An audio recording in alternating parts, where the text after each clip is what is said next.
Hey, on today's What Did We Get Now? Well, what did I rent now? Yep, I rented another vehicle. I didn't pick this one. It got picked for me, just part of the package. We're out in Edmonton, and I'm seeing family. Ended up with a rental car, and this is what we've got. Is a 2025 Toyota Prius, 4-door. Now this is a hybrid. This one's the electric, like the plug-in hybrid, the same as the Mitsubishi was. So this is a rental. No, I did not buy a Prius. When I first started driving it, I was not impressed. But now that I've gotten used to it and found out just how it reacts, and that changed my driving style slightly, it's not bad. It definitely isn't a V8, that's for sure. So you step on it, you hear it. It revs pretty high. It doesn't quite have the zoom.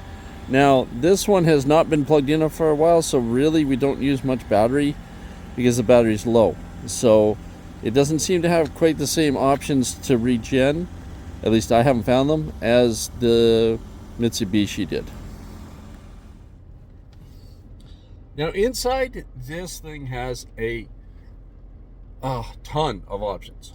So with rentals, usually, I don't know, sometimes, like my truck was a rental, and it has some bells and whistles, but not a lot. This thing has a ton of them. So I think that makes the experience a little more interesting. But here's some of them. So it has, of course, your onboard. My system's hooked into it already, so it does my GPS and all that fun stuff. That's all normal. That seems to be the same across almost every vehicle now. Now down here we got heated seats. All our climate control is all done down here in that section. For you, there we go. So right here it gives you all your options. So this thing is a hybrid. I've got it set in the hybrid zone. As you can see, this thing's only got 21,000 kilometers on it. It is a new vehicle. We're currently plus 2 degrees here in Edmonton. It is unique, all these different things here. It has all your phones, your radios, all that normal stuff here. Cruise control. It took me a little while to figure out this cruise control because it's not really labeled as well as I'd like, but it has, this button is adaptive cruise control, lane keep, then your cruise set, and then your high-low. So, and these are other modes, volumes. You have your head driving lights and extras here, heated steering wheel. Here you have some of your options for your EV system, your traction control, park hold, drive modes. So economy, sport, or not sure, there was another one in there. I don't remember what it was. My apologies. This thing, you have to pull it this way first, and then go up or down to change your gears. So a little interesting. Plug-ins, of course, for your phones directly to power, or hook up to the whole system if you want it to. Seats aren't bad, fairly roomy, nice look. Not bad back there.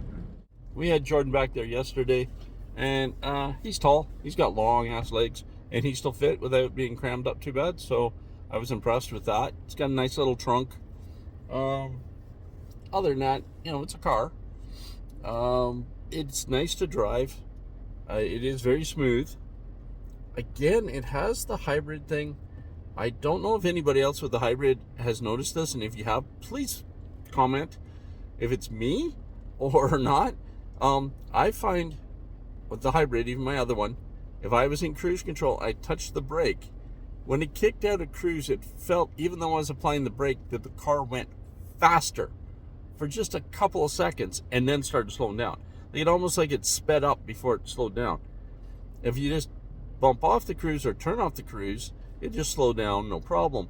But if you were pulling off and you were applying the brakes, it seems to pick up before it went slower. I don't know why. It really throws me off.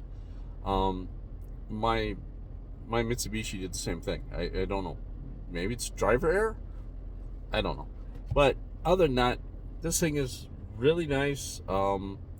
It does ride nice for a town vehicle, a city car.